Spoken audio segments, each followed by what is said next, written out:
Hi mga kaswabe, what's up? For today's video, update natin kayo sa African talisay natin na nagtaas ng layer ng yung panibago kung gaano na siya kalaki ngayon.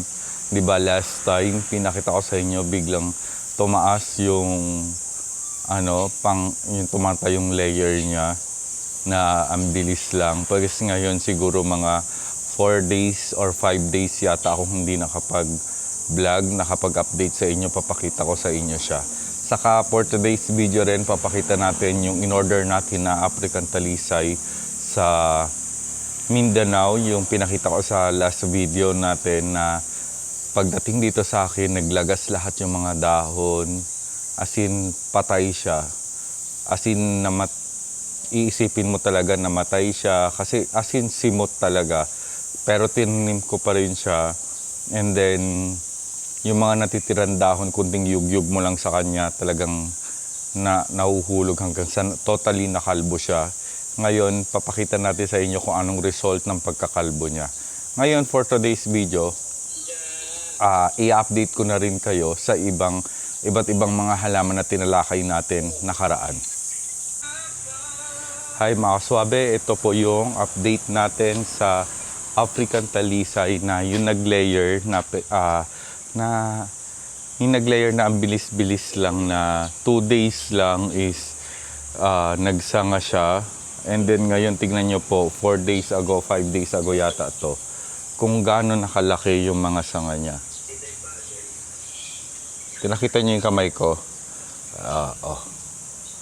Tapos hindi lang siya basta nagsanga ng ganyan, meron rin siya mga sanga dito sa mga dulo. Ayan. Dito, ibig sabihin magiging payong talaga siya. Ang nakakatuwa mga sabi, akala ko, kapag once na nagsanga dyan, dito, is matatagalan bago uli magkaroon sa gitna ng paakyat. Pero hindi eh. Umaakyat pa rin siyang ganun. So, I think, pag nakuha nila yung perfect spot na gusto nila, tuloy-tuloy na yan na paakyat. Ayan, ang ganda mga kaswabe. Lalo na ngayon nag-uulan nitong lately. Gustong-gusto nila. Tapos nakakita pala ako mga kaswabe ng insekto kahapon. So ang ginawa ko, nag-spray ako ng insecticide. Ayun, okay naman siya. Dapat tinaagapan natin agad kapag nakakita na kayo ng insekto kahit konti pa lang. Tingnan mo mga kaswabe, ang ganda niya. Oh. Iba talaga pag pag nakuha mo yung perfect spot niya na maglalas siya. And then, tama yung pag-aalaga mo. Huwag yung tipirin sa tubig ang African talisay variegated kasi matakaw sa tubig yan.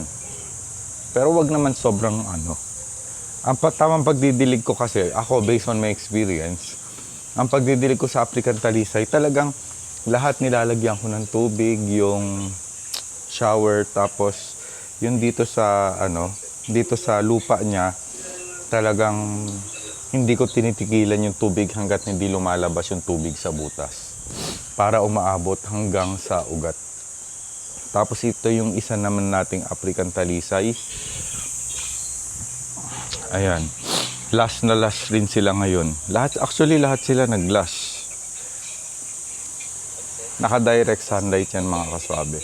Tignan nyo, may mga pink na naman dito. So lumalaki talaga siya. Ito yung pinakamaliit natin na African talisay. Lumalaki rin siya kasi may tinutubuan ng mga kulay pink. Mga bagong dahon, ibig sabihin yan. Ito ang inaabangan ko rin mga kaswabe. Itong nag-layer natin, hinihintay kong tubuan ng layer ulit dito na katulad nung nandoon. Kasi tingnan nyo. Di ba, may second layer siya. Ngayon, hinihintay ko mag-third layer siya dito. Tapos yung about sa African talisay na sinasabi ko in-order natin sa Mindanao na naglagas na akala natin patay na. Guys, mga kaswabe, wag na wag yung bubunutin sa pagkakatanim kapag once na ang African talisay variegated nyo is naglagas or akala nyo patay na as in simot. Pero tignan nyo, after mga 1 week yata, mga 1 week na yata, tingnan nyo, akala ko patay na. Pero ang daming dahon na tumubo. Ang daming dahon na tumubo. Kaya wag nyo tatanggalin sa paso kapag akala nyo patay na. feeling ko magiging maganda to mga kaswabe kasi mga bagong dahon talaga, as in lahat bagong dahon. Paano ko ba mapapakita sa inyo? Ayan o. Kita ba sa video mga kaswabe? Ayan. Ang dami niyang bagong dahon. Direct sunlight din siya. Dito mga kaswabe, sa pinakamataas, sobrang taas eh. Ano yata to eh? 15 feet yata. Subukan kong ipakita sa inyo yung medyo malalaking dahon na.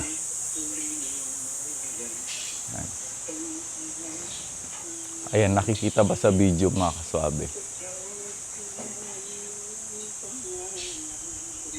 Nakakatuwa lang kasi yung binabala ko sa kanya, nagagawin ko siyang pang shaded dito sa sa terrace ko na para hindi masyado mainit pag pag tumapat ng ilaw yung araw sa terrace is matutupad pala.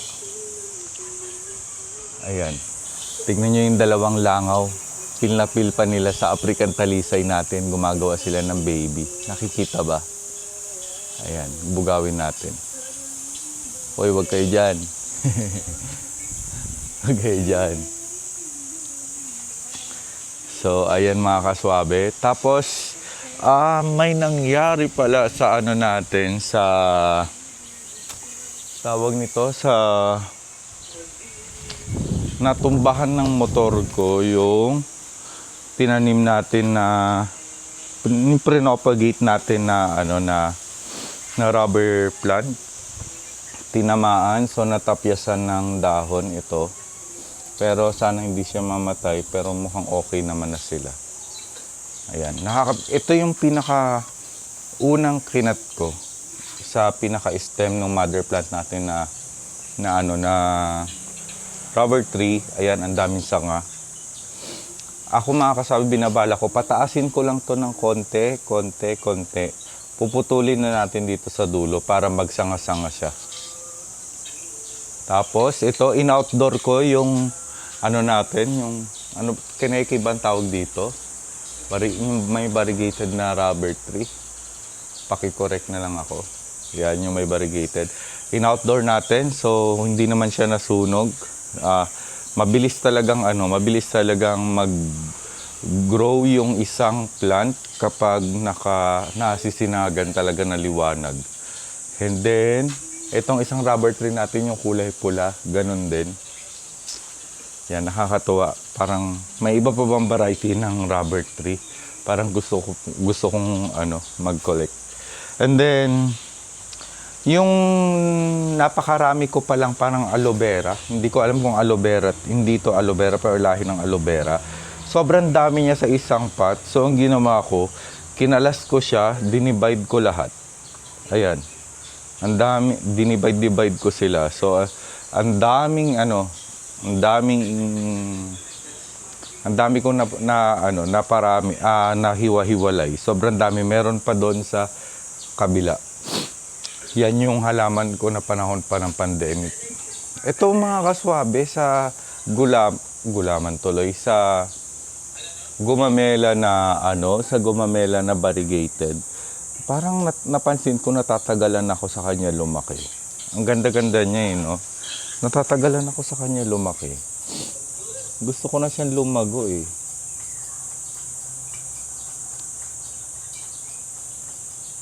Ayan, tinatanggal ko yung mga mga natuyong dahon dahil sa sobrang init na karaan. Ayan. Tapos update ko rin kayo yung halaman ko ng panahon pa ng pandemic na muntikan na rin mamatay. Ayan, napagdalawa ko na sila. Nasa iisang paso yan dati. Ngayon glow na glow sila. Hindi ko alam. Ngayon ko lang napansin. Indoor ko lang kasi ito kaya ang tagal lumaki. Pero nung nilagay ko siya dito sa shaded area, nakita nyo naman, sobrang bilis, sobrang ang lalaki ng dahon. Sobrang bilis niyang lumago. Sa tagal ko siyang inalagaan, nung panahon pa ng pandemic, akala ko kasi, ang sabi sa akin ng pinagbilihan ko, pang indoor plants lang siya. Pero no, nakita nyo naman, nasisinaga ng araw. Nasa talaga siya, bright shaded area. As in, natatamaan din ng araw. Ayan Pero glow na glow siya. Pinaghiwalay ko na sila ng paso. Ayan. So, grabe, tuwan-tuwa talaga ako sa African talisay natin. Pakita ko ulit sa inyo. Sobrang ganda talaga. Pinaka-favorite ko talaga, mga kaswabe, yung African talisay. Kasi iba talaga, lalo na pag makikita nyo yung matured na African talisay na perfect cone, perfect umbrella, mai-inlove talaga kayo. Tingnan nyo, mga kaswabe, ang ganda oh. Nakakatuwa kasi magpapayong na siya. Ang height nito, I think nasa 1, 2, 3, 4 feet. Mga 4 feet na yan. Mukha lang maliit sa camera pero ang lago-lago niyan, malawak, wide siya. Tapos imagine nyo, magle-layer, pag naka-layer na yan ng malago, sobrang ganda na yan. Tapos hinahangin-hangin.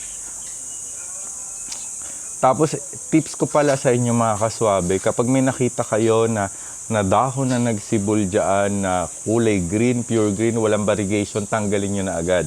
Huwag nyo nang abangan dumami yung green na yun kasi once na nasakop niya yung halaman na mas marami na yung green, magiging green na lahat yan. Kaya para ma-maintain nyo yung variegations, dapat tanggalin nyo agad yung mga kulay green.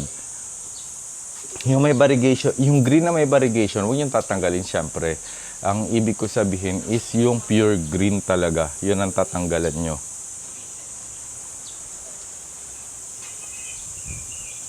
Actually, nagpipigil nga ako sa sarili ko na kumuha uli ng African talisay. Pero naaakit talaga ako. Tapos, yung yung pre-propagate natin na pinagtriman natin ng African talisay, tignan nyo, buhay siya, mga kaswabe. Yung pinagtriman natin, hindi na sayang, buhay siya. Ang tagal na niyan dyan. Buhay siya, mga kaswabe. First time ko mag-cuttings ng African talisay na buhay. Sabi nila ng pinagbilihan ko dati, mahirap, hindi nagsasuccessful sa 10 cuttings mo, sa sobrang propagate grafting mo, isa lang ang nagsasuccess. Pero lahat ng kinats ko, imbis na itapon ko, yung ang tawag doon, yung pinagtriman ko para maging perfect shape siya, imbis na itapon ko, sinubuhan kong itanim. Ang unang ginawa ko, nilagay ko sila lahat dyan. Tapos, sinawsaw ko muna sa bawang para antibacterial nila, antifungus. Tapos, diniligan ko, tapos nilagay ko sa loob ng plastic. After 1 week to 2 weeks, nilabas ko na sa plastic, and then nilagay ko na siya sa shaded area. Ayan. Sobrang alam kong buhay ito. Alam kong buhay kasi ang African talisay, pag alam mong maglalagas talaga. Pero ito, buhay na buhay yan, mga kaswabe. Nakakatuwa. Hinahayaan ko lang siya dyan. Pag alam kong matutuyo yung lupa, spray lang. Kasi syempre, bago yan. Kaya nakakatuwa lang na nag-success ako sa cuttings. Buhay yan, matik yan. Kasi kung sa paglabas ko pa lang ng plastic, kung mamamatay siya, patay na talaga yan. Pero hindi siya namatay kahit nilabas ko na siya sa plastic. Tagal na yan sa akin, siguro may mga 2 weeks na or 1 week. 2 weeks, mga 2 weeks mahigit, ganyan. Hindi ko na sure pero buhay na yan. 100% sure ako buhay na yan. Hindi ko lang ginagalaw para magtuloy-tuloy yung paglaki niya. Saka natin siya i-ripat at i-divide. Alright, mga kaswabe, kitang-kita dito banda yung yung mga bagong dahon. Feeling ko mamaya mas lalaki pa yung mga dahon na yan once na naarawan na yan.